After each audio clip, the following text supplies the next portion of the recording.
ನಮಸ್ಕಾರ ಸ್ನೇಹಿತರೆ, ನಮ್ಮದು ಶ್ರೀ ಸಪ್ತಗಿರಿ ಮನೆ ಮದ್ದು ಚಾನಲ್ ಇದರ ಮುಖಾಂತರ ಅನೇಕ ರೀತಿಯ ಎಪಿಸೋಡನ್ನು ಕೊಡ್ತಾಯಿದ್ದೀನಿ.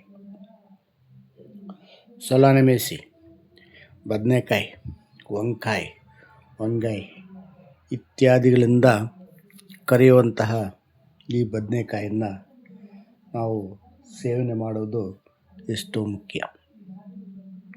ಇದು ನಮ್ಮ ಪ್ರಾಣವಾಯು ಅಂತಲ್ಲ, ಪ್ರಾಣವನ್ನು ಆಯಸ್ಸನ್ನು ವೃದ್ಧಿ ಮಾಡೋ ಶಕ್ತಿ ಈ ಒಂದು ಬದನೆಕಾಯಿಗಿದೆ.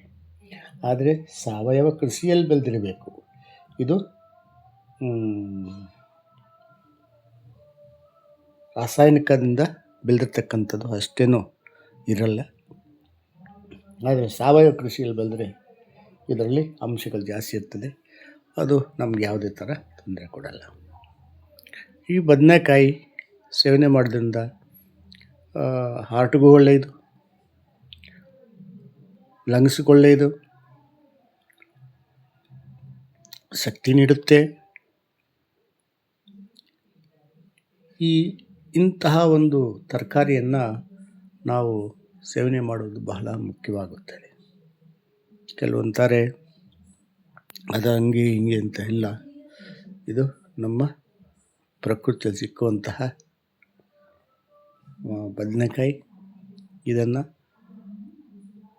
ಸೇವನೆ ಮಾಡೋದು ಒಳ್ಳೆಯದು. ಇದನ್ನು ಸೊಲಾನಮ್ ಮೆಲಾಂಜಿನಾ ಅಂತ ಕರೀತಾರೆ, ಸೈಂಟಿಫಿಕ್ ನೇಮ್ಸ್. ಇದು ಆದಷ್ಟು ಸಾವಯವ ಕೃಷಿಯಲ್ಲಿ ಬೆಳೆದಿರ್ತಕ್ಕಂಥದ್ದನ್ನ ಕಲೆಕ್ಟ್ ಮಾಡಿಕೊಂಡು ಸೇವನೆ ಮಾಡೋದ್ರಿಂದ ನಮಗೆಷ್ಟು ಒಳ್ಳೆಯದಾಗುತ್ತೆ. ಇದರಲ್ಲಿ ಆಂಟಿ ಆಕ್ಸಿಡೆಂಟ್ ಇರ್ತದೆ, ಪೇಯ್ನ್ ಕಿಲ್ಲರ್ ಮಾಡ್ತದೆ. ಸ್ವಲ್ಪ ವಾಯು ಇರ್ತದೆ, ಆ ವಾಯುವನ್ನು ಇರೋರು ಸ್ವಲ್ಪ ಅವಾಯ್ಡ್ ಮಾಡಿ. ಮತ್ತು ಇದನ್ನೇ ಯಾವುದೇ ಕಾರಣಕ್ಕೆ ರಿಜೆಕ್ಟ್ ಮಾಡಬಾರ್ದು.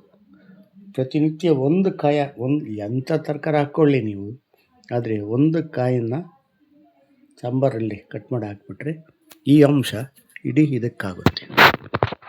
ಅಂದರೆ ಅಷ್ಟು ಅಂಶ ಇದರಲ್ಲಿ ಇರೋದ್ರಿಂದ ನಮ್ಮ ಬದನೆಕಾಯಿ ಬಹಳ ಮುಖ್ಯ. ನಮಸ್ಕಾರ.